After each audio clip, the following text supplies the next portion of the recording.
Je me souviens, elles sont passées tellement de fois à la télé, toutes ces images, aussi bien 84 que 89, sa défaite. Et je n'ai pas vraiment de souvenir, moi, de ce Laurent-là. Mais après, avec du recul, je me dis quel champion.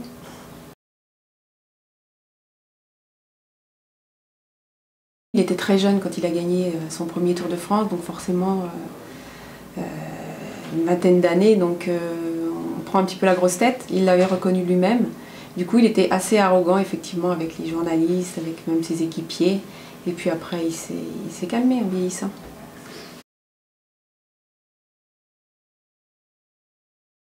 C'est un beau souvenir. Laurent, je ne pensais pas du tout qu'il me ferait une demande en mariage, parce qu'on n'en parlait pas spécialement. Il avait divorcé peu de temps avant, donc je ne pensais pas du tout qu'il allait se réengager dans le mariage. Et le jour où il m'a fait une demande, c'était mignon, c'était à Venise, c'était tout touchant, donc j'ai dit oui tout de suite. Et Bagnères de Bigorre, on n'a pas eu de chance parce qu'il a plu énormément. On avait prévu de faire un mariage sur 3 jours parce qu'on avait un hôtel là-bas, un restaurant et un centre de vélo. Donc le lieu était propice au mariage pour faire la fête pendant 3 jours. Mais très beau souvenir. On était beaux en plus. Enfin moi je trouve. Hein.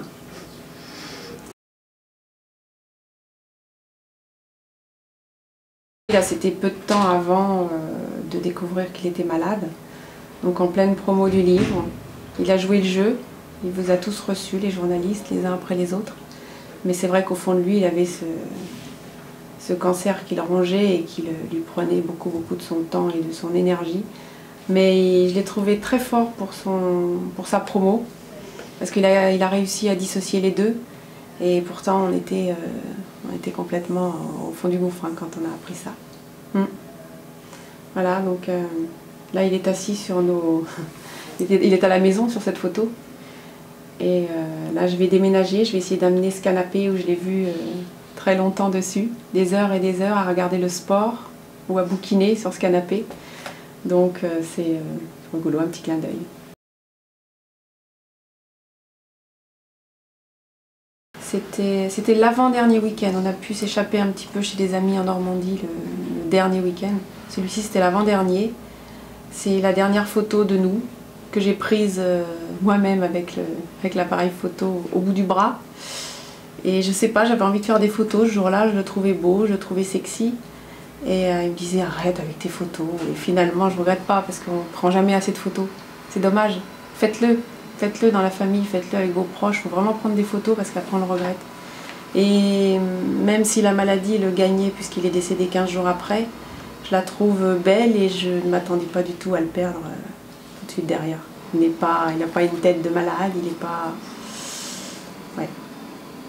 Elle me bouleverse tout le temps cette photo.